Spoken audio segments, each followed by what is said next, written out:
Hello student, मैं engineer SK गिरी और आज हम लोग पढ़ेंगे क्लास 11 की पहली चैप्टर मात्रक एवं मापन का लेक्चर नंबर 10। और आज का जो मेरा क्लास है वो है समगमता के सिद्धांत पर आधारित प्रश्न। चलिए क्लास स्टार्ट करते हैं। सबसे पहले जो आपका क्वेश्चन है वो है क्वेश्चन नंबर 1। वांडर वाल समीकरण P प्लस ए बटा V square into V minus B is equal to R T में नियतांकों ए और बी की विमाएं ज्ञात कीजिए। क्लियर? ये हम लोग का क्वेश्चन नंबर 1 है। तो सबसे पहले ये आप जान लीजिए कि जो वांडर वाल्स समीकरण है उसमें जो P है वह दाब को सूचित करता है, V आयतन को सूचित करता है, R गैस नियतांक को सूचित करता है और T तापमान को सूचित करता है। ये आपको आने चाहिए। तो यहां पर इसकी सॉल्यूशन में लिखेंगे। सबसे पहले आपका जो P है वो किसको सूचित करता है? दाब को। P दाब को सूचित करता है। V किसको सूचित करता है बाबू? आयतन को। R किसको सूचित करता है? गैस नियतांक को। और जो T है वो है आपका तापमान। ये हम लोग जानते हैं वांडर वाल गैस समीकरण से। क्लियर? अब हम लोग को जो नियतांक दिया हुआ है A और B, उसकी विमाएं लिखनी है। तो इसमें हम लोग समगमता का सिद्धांत जो है उसको हम लोग यहां पर इस्तेमाल करेंगे। क्लियर? तो मान लीजिए आपका अगर P दाब है तो हमने आपको बताया था कि दाब में सिर्फ और सिर्फ दाब ही जुड़ सकता है या दाब में सिर्फ दाब ही घट सकता है। क्लियर? यही है आपका समगमता का सिद्धांत कि जब तक समान भौतिक राशि नहीं होंगे उसको आप ना तो जोड़ सकते हैं ना ही घटा सकते हैं। तो जब समान भौतिक राशि होंगे तो जुड़ेंगे, समान भौतिक राशि होंगे तो घटेंगे। क्लियर? यानी कि अगर आपका P दाब है तो 100% आपको A बटा वी स्क्वायर दाब होगा, तभी तो दाब में दाब जुड़ेगा। क्लियर? तो इसी कंसेप्ट का यहां पर हम लोग यूज कर रहे हैं। यहां पर लिखेंगे सिंस P क्या है बाबू? दाब है, इसीलिए A बटा वी स्क्वायर भी क्या होगा? दाब होगा। अब हम लोग A बटा वी स्क्वायर का विमीय सूत्र लिखेंगे, क्योंकि A बटा वी स्क्वायर अब हो गया दाब, तो आसानी से अब इसका विमीय सूत्र लिख सकते हैं। तो A बटा वी स्क्वायर का विमीय सूत्र क्या हो जाएगा? जो दाब का होगा, और दाब का विमीय सूत्र होता है ml माइनस 1 t माइनस 2। अब यहां से अगर आपको A का विमीय सूत्र निकालना है तो A का विमीय सूत्र हो जाएगा ml minus 1 t minus 2 into V square. अब यहां पर जो V है वह आयतन है। V क्या है बाबू? आयतन है। तो V आयतन है तो आप यहां से लिख सकते हैं A का जो विमीय सूत्र होगा वो क्या हो जाएगा? A का विमीय सूत्र आपका A का विमीय सूत्र ml माइनस 1 t माइनस 2 और आयतन का होता L क्यूब, लेकिन करना इसका स्क्वायर है। V का स्क्वायर है यानी कि आयतन का स्क्वायर, आयतन का होता है L क्यूब, उसका स्क्वायर करेंगे तो L की पावर 6 हो जाएगा। अब जब इसको सॉल्व करेंगे तो A का निकल जाएगा विमीय सूत्र m L की पावर 5 t की पावर माइनस 2, क्योंकि यहां पर L की पावर माइनस 1 है और यहां पे प्लस 6 है, तो ये आ जाएगा m L की पावर प्लस 5 t की पावर माइनस 2 सॉल्व करने के बाद। क्लियर? तो A का निकल गया। इसी प्रकार हम लोग B का भी निकाल सकते हैं। फिर यहां पर लिखेंगे B, चूंकि V क्या है? V आयतन है, तो समगमता का सिद्धांत बोलती है कि आयतन में सिर्फ आयतन को ही आप घटा सकते हैं। तो अगर आपका V आयतन है इसीलिए B भी क्या होगा? आयतन ही होगा। अब B का आप आसानी से विमीय सूत्र लिखेंगे तो B का विमीय सूत्र क्या हो जाएगा बाबू? बी का विमीय सूत्र आयतन के विमीय सूत्र के बराबर होगा L क्यूब। स्टैंडर्ड फॉर्म लिखेंगे तो m0 L cube T0। Clear? तो ये है आपका A और B का जो विमीय सूत्र है वो। क्लियर? चलिए इसको नोट कीजिएगा, फिर हम लोग देखते हैं नेक्स्ट क्वेश्चन। इसको पॉज करके बाबू नोट कीजिए। हो गया? आइए क्वेश्चन नंबर 2। सेकेंड क्वेश्चन देखते हैं।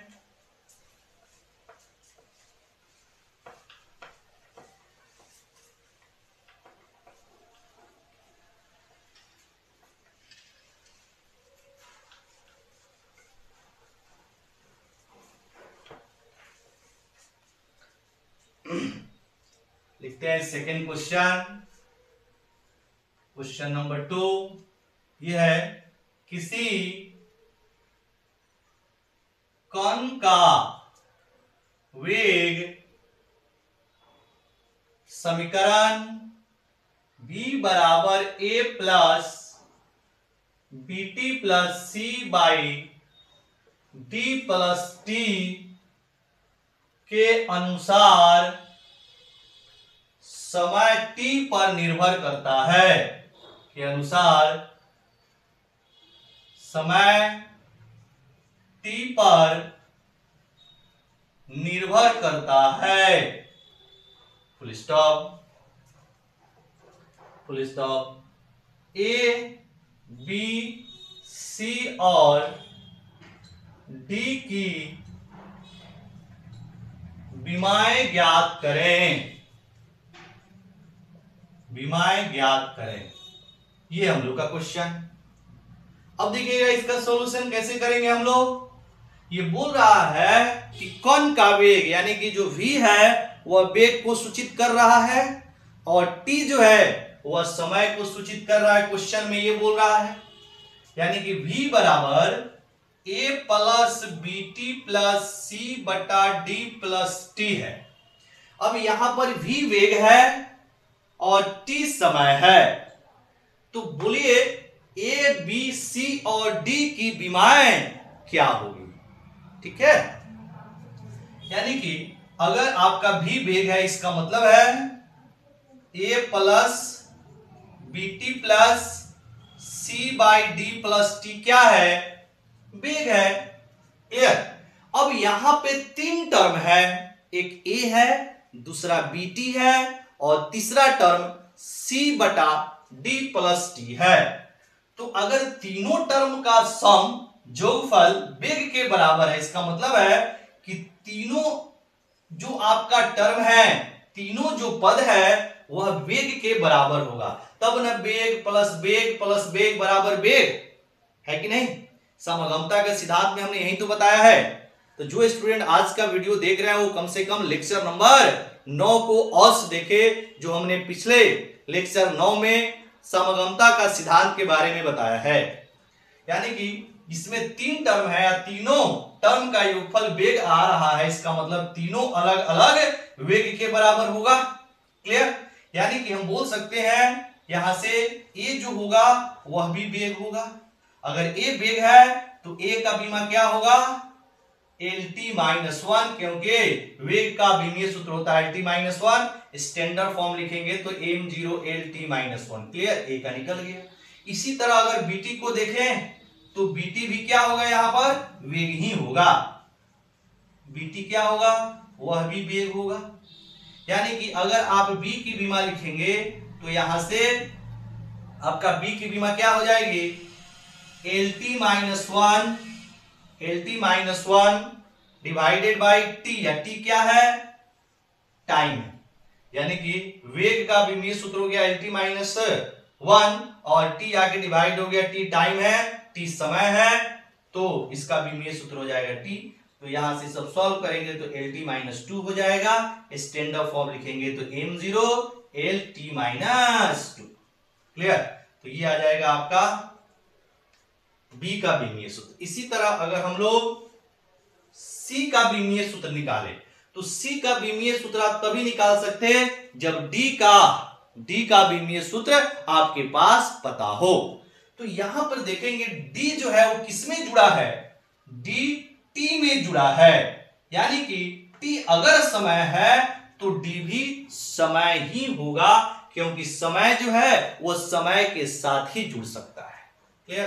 तो यहां पर लिखेंगे चूंकि टी क्या है, टी आपका समय है, इसीलिए डी भी क्या होगा, समय होगा।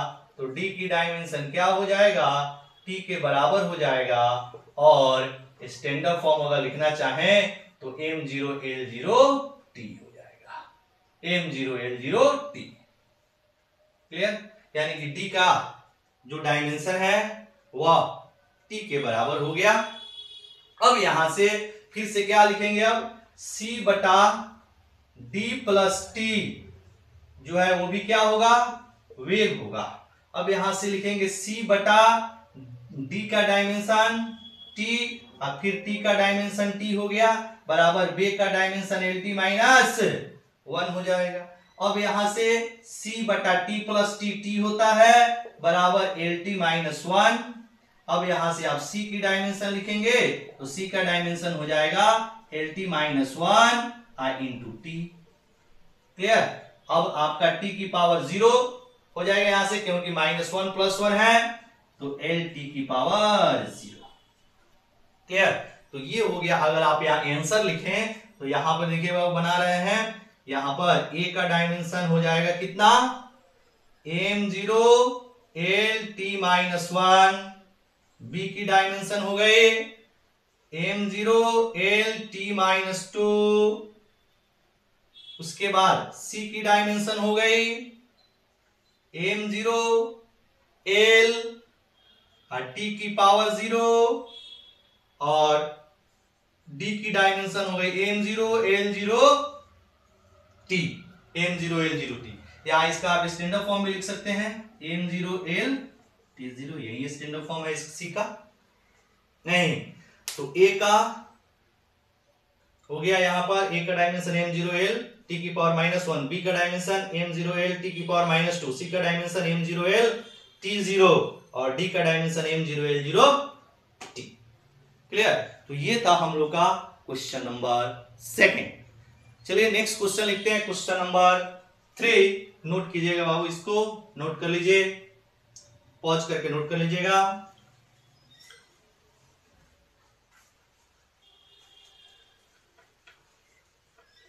अगला नंबर क्वेश्चन है,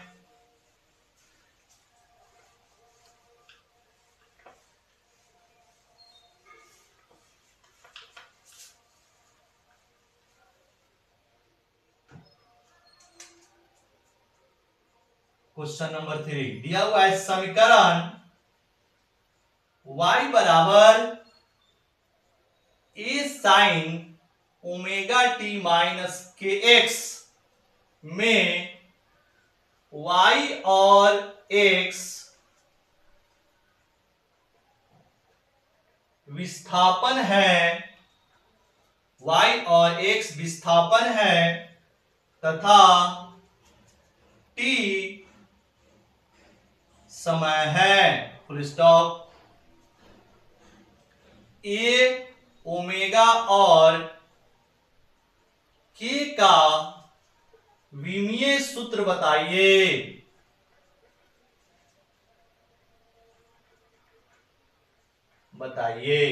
ये है क्वेश्चन। देखिए क्या है, समीकरण y बराबर a sign omega T minus K X में x और y जो है वो विस्थापन है और t समय है, तो a ओमेगा और k का विमीय सूत्र निकालनी है। इसमें भी हम लोग समगमता का सिद्धांत जो है उसका इस्तेमाल करेंगे, और दूसरा हमने एक नोट लिखाया था कि जो त्रिकोणमितीय फलन होता है या फिर लघुगणक फलन होता है या फिर जो चर घातांक होते हैं, इनका कोई भी विमान नहीं होता, अर्थात यह विमानहीन होता है। ठीक है, मतलब अगर आप यहां से सॉल्यूशन देखें कि y is equal to A sine omega T minus K X में अगर आपका y विस्थापन है तो ए का आप विमीय सूत्र आसानी से निकाल सकते हैं, क्योंकि ये आपका पूरा का पूरा विमाहीन है। साइन के अंदर जो लिखा हुआ है वह एक एंगल को, यानी कि वह एक कोण को सूचित करता है।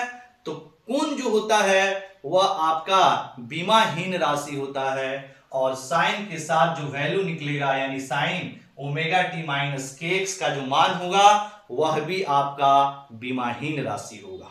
ठीक है, तो देखिएगा यहां से हम लोग ये लिख सकते हैं, यहां पर लिखेंगे यदि y विस्थापन है, यदि y विस्थापन है तो a sign omega T minus K x भी क्या होगा,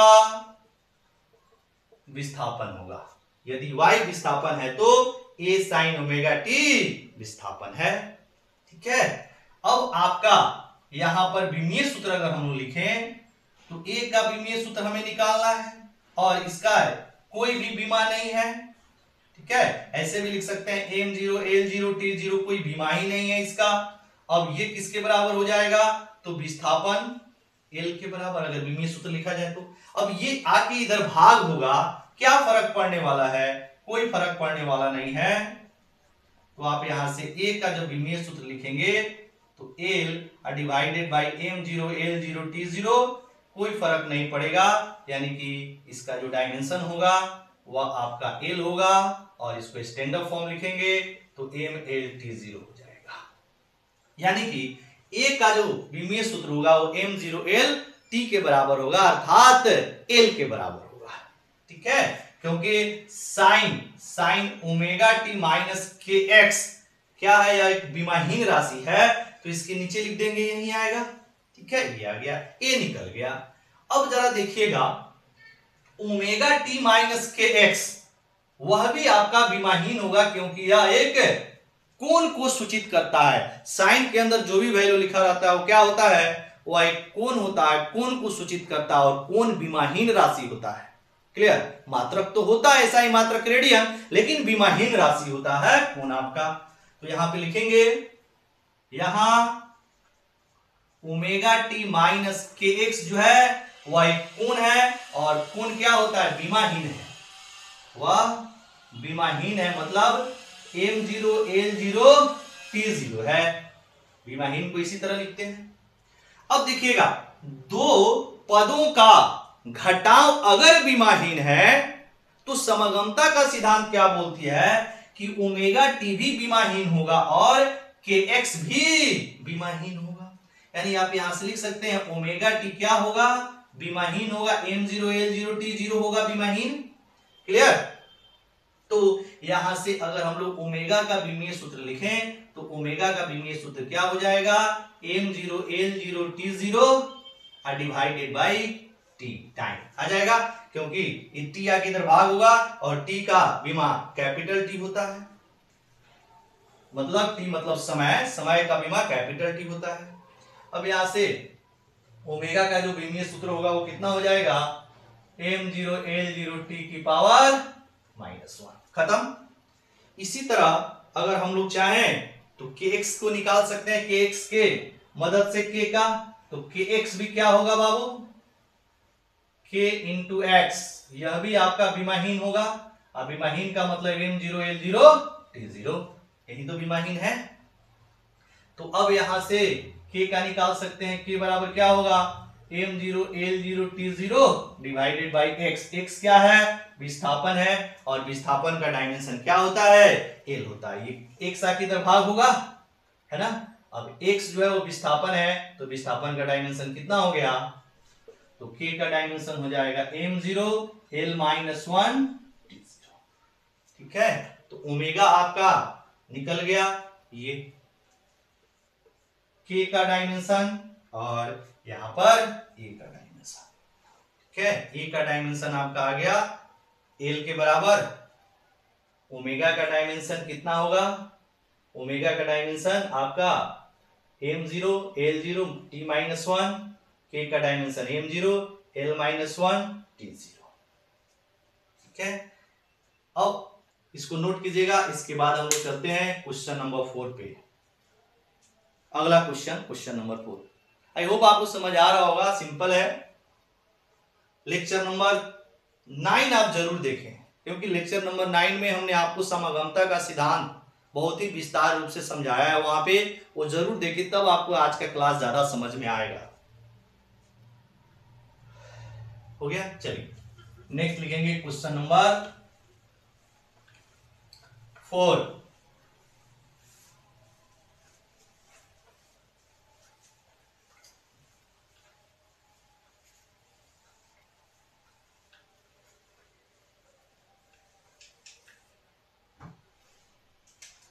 क्वेश्चन नंबर 4 क्या है?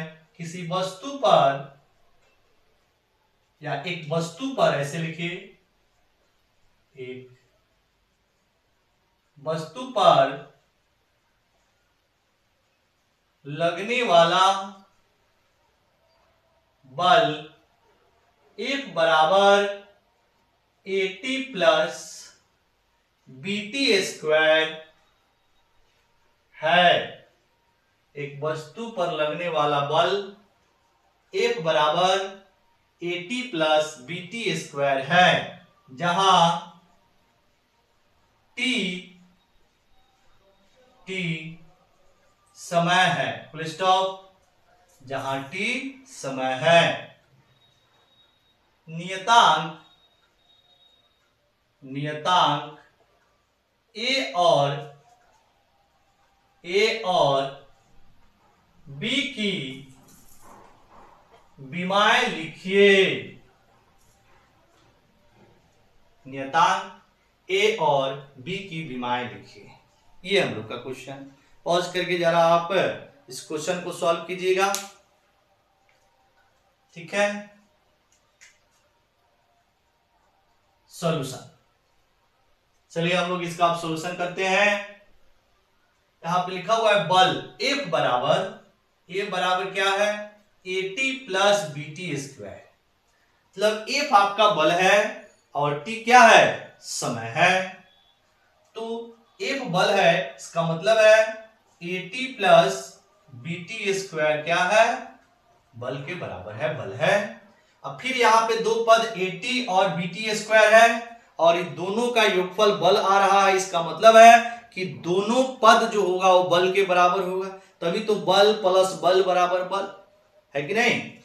तो यहां पर लिख सकते हैं AT भी क्या होगा? आपका बल होगा, और BT स्क्वायर भी क्या होगा? बल होगा। यहां पर लिखेंगे AT बल है, अब डायमेंशन लिखेंगे तो A बराबर MLT minus 2 divided by T।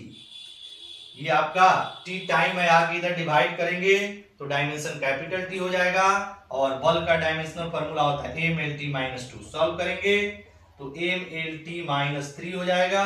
ये नीचे वाला जो आपका T ऊपर जाएगा -1 और -2 पहले से है, -3 हो जाएगा। इसी तरह आप यहां पर BT के लिए लिखेंगे तो BT स्क्वायर भी क्या होगा बाबू? बल होगा। तो अगर आप B का डायमेंशन लिखेंगे तो MLT माइनस 2 बल हो गया, और डिवाइडेड बाई T आके इधर भाग हो जाएगा तो कितना हो जाएगा? T square.